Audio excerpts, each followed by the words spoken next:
నల్గొండలో రేపు జరగబోయే రైతు మహాధర్నా కార్యక్రమంకి పోలీసులు అనుమతి నిరాకరణ చేశారు.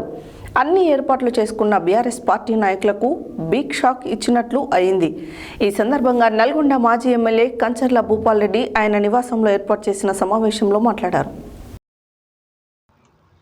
నల్గొండలో రేపు జరగబోయే రైతు మహాధర్నా కార్యక్రమానికి పోలీసులు అనుమతి నిరాకరణ చేశారు. అన్ని ఏర్పాట్లు చేసుకున్న బీఆర్ఎస్ పార్టీ నాయకులకు బిగ్ షాక్ ఇచ్చినట్లయింది. ఈ సందర్భంగా నల్గొండ మాజీ ఎమ్మెల్యే కంచర్ల భూపాల్ రెడ్డి ఆయన నివాసంలో ఏర్పాటు చేసిన సమావేశంలో ఆయన మాట్లాడుతూ, రైతు మహాధర్నా కార్యక్రమానికి పర్మిషన్ ఇస్తామని చెప్పి ఇవాళ పర్మిషన్ లేదని జిల్లా SP Sarathchandra Pawar, DSP Shivaram Reddy notice ఇవ్వడం వెనుక ఆంతర్యం ఉంది అన్నారు. కాంగ్రెస్ కార్యకర్తల్లా వ్యవహరిస్తున్న పోలీసుల తీరుపై తీవ్ర ఆగ్రహం వ్యక్తం చేశారు. ప్రజాస్వామ్యానికి ఇది గొడ్డలు పెట్టని కాంగ్రెస్ కార్యకర్తలుగా వ్యవహరిస్తున్న పోలీసులు భవిష్యత్తులో తీవ్ర పరిమాణాలు ఎదుర్కోవాల్సి వస్తుందంటూ హెచ్చరించారు.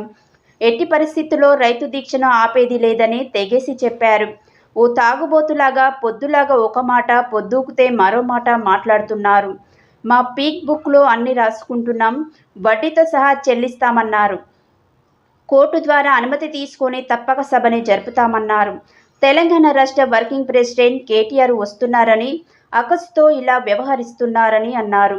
ఈ నెల 12న జరిగే సభను పోలీసులు పండగ ఉంది తర్వాత నిర్వహించుకోండి అని చెప్పారు. మరి ఇప్పుడు అనుమతికి నిరాకరణ అని వారు నోటీసులు ఇచ్చారని తెలిపారు. కేసీఆర్ గారు అంటే గడగడ వణుకుతున్నారు. అసెంబ్లీ పెడితే అసెంబ్లీ చక్కగా నడిపే పరిస్థితి లేరు. ఎంతసేపు డైవర్షన్, నోటికి ఎంత వస్తే అంత, మరి అసెంబ్లీ అది లేకపోతే ఇంకోటి, మరి కౌరవుల సభన అర్థమయ్యే విధంగా మరి వాళ్ళ పాలన జరుగుతూ ఉంది.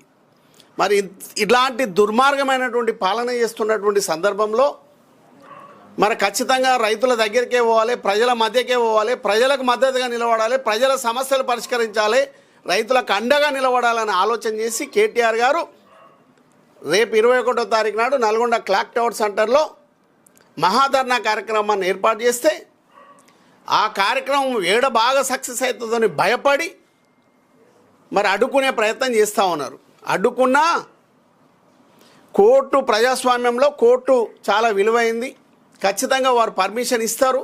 ఆ పర్మిషన్ తీసుకొని ఖచ్చితంగా అదే ప్లేస్లో ఇంకా భారీ ఎత్తున మరి రైతు మహాధర్నాని సక్సెస్ చేస్తాం. కాంగ్రెస్ పార్టీ ఏవైతే ఇచ్చిందో హామీలు మెడలు వంచిపిచ్చి మరి రైతుల హామీలు తీర్పిచ్చే ప్రయత్నం చేస్తాం. రైతు భరోసా ఒక్కసారి రైతు సోదరుల ఆలోచన చేయండి. కేసీఆర్ గారు కూడా హామీ ఇచ్చిండు ఎలక్షన్లప్పుడు 5 సంవత్సరాల వరకు, 5 సంవత్సరాలు కంప్లీట్ అయ్యే వరకు 16,000 రూపాయలు ఇస్తాం, మొదటి సంవత్సరం 12,000 రూపాయలు ఇస్తాం పెట్టుబడి సాయం అని చెప్పిండు. మరి మన రేవంత్ రెడ్డి గారు 15,000 రూపాయలు ఇస్తున్నాడు. ఇవాళ మరి 12,000 రూపాయలు కాంగ్రెస్ పార్టీ ప్రభుత్వం ఇస్తే అది కేసీఆర్ పైసలు అవుతాయి. 15,000 రూపాయలు ఇస్తే మాత్రమే రేవంత్ రెడ్డి గారు అవుతారు. అది ఆలోచన చేసుకోండి.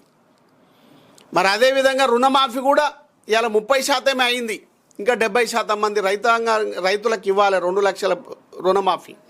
ఇట్లా హామీలన్నీ నెరవేర్చే వరకు బీఆర్ఎస్ పార్టీకి సంబంధించినటువంటి నాయకులందరూ కూడా, బీఆర్ఎస్ పార్టీ అభిమానులందరూ కూడా ప్రజలకు అండగా నిలబడతారు, రైతులకు అండగా నిలబడతారు. మరి దాంతోపాటు ఇంకొకటి, ఈ వేదిక ద్వారా నేను శ్రేణులందరినీ కూడా నేను కోరుతా ఉన్నాను. రేపు గ్రామాలలో జరుగుతున్నటువంటి గ్రామ సభలు ఏవైతే ఉన్నాయో, మరి అటు ఇందిరమ్మ ఇండ్లు కానీ, రేషన్ కార్డులు కానీ, రైతు భరోసా కానీ, వీటి మీద సర్వే జరుగుతూ ఉంది. మరి ఖచ్చితంగా మీరు అందరూ కూడా ఎక్కడికక్కడ నిలదీయండి. ఎందుకంటే నిబంధనల పేరులో ఏదో రకంగా కట్ చేసి 100 మంది అప్లై చేసుకుంటే అందులో 5గురికో 10 మందికి ఇవ్వాలని ప్రయత్నం చేస్తున్నారు. అవి కూడా కాంగ్రెస్ చొక్కాలు వేసుకున్న వాళ్ళకి ఇవ్వాలని ప్రయత్నం చేస్తున్నారు. దాన్ని మనము విస్మరించకుండా అధికారులను నిర్బంధించాల్సినటువంటి అవసరం ఉంది, అడ్డుకోవాల్సినటువంటి అవసరం ఉంది. ఇవాళ మా ధర్నాన్ని ఏదైతే ఆర్డర్ పర్మిషన్ ఇవ్వకుండా ఆపినరో రేపు 21వ తారీఖు నుంచి 22, 23, 24వ తారీఖు జరుగుతున్నటువంటి గ్రామ సభలన్నీ కూడా బీఆర్ఎస్ పార్టీ శ్రేణులన్నీ కూడా నిరసనలు తెలియజేయాలి, అధికారులను నిలదీయాలి, అవసరమైతే అడ్డుకోవాలని కూడా నేను నల్గొండ జిల్లా పక్షాన పిలుపునిస్తా ఉన్నాను. ఎందుకంటే ఇచ్చినవి నెరవేర్చకపోతే నువ్వు హామీ ఇస్తేనే నీ గవర్నమెంట్ అధికారంలోకి తీసుకొచ్చింది కాంగ్రెస్ ప్రభుత్వాన్ని. మరి ఇవాళ ప్రభుత్వంలోకి వచ్చిన తర్వాత హామీలన్నీ కూడా మర్చి ఏదో అకారణాలు చెప్పి తప్పించుకునే ప్రయత్నం చేస్తుంది రేవంత్ రెడ్డి గారి ప్రభుత్వం. ఎట్టి పరిస్థితుల్లో మెడలు వంచిపిచ్చైనా మీరు ఇచ్చిన హామీలని నెరవేర్చిపించే ప్రయత్నం టీఆర్ఎస్ పార్టీ పక్షాన మీ మీద ఒత్తిడి తీసుకొస్తామని మీ ద్వారా తెలియజేసుకుంటూ, మరి మేము కూడా ఆర్డర్ తీసుకొని వెంటనే కోర్టుకు పోయినాం. కోర్టులో ఏ తీర్పు వస్తే మాకు 100% నమ్మకం ఉంది, విశ్వాసం ఉంది, ఆర్డర్ వస్తే కార్యక్రమం కంటిన్యూ అవుతుంది.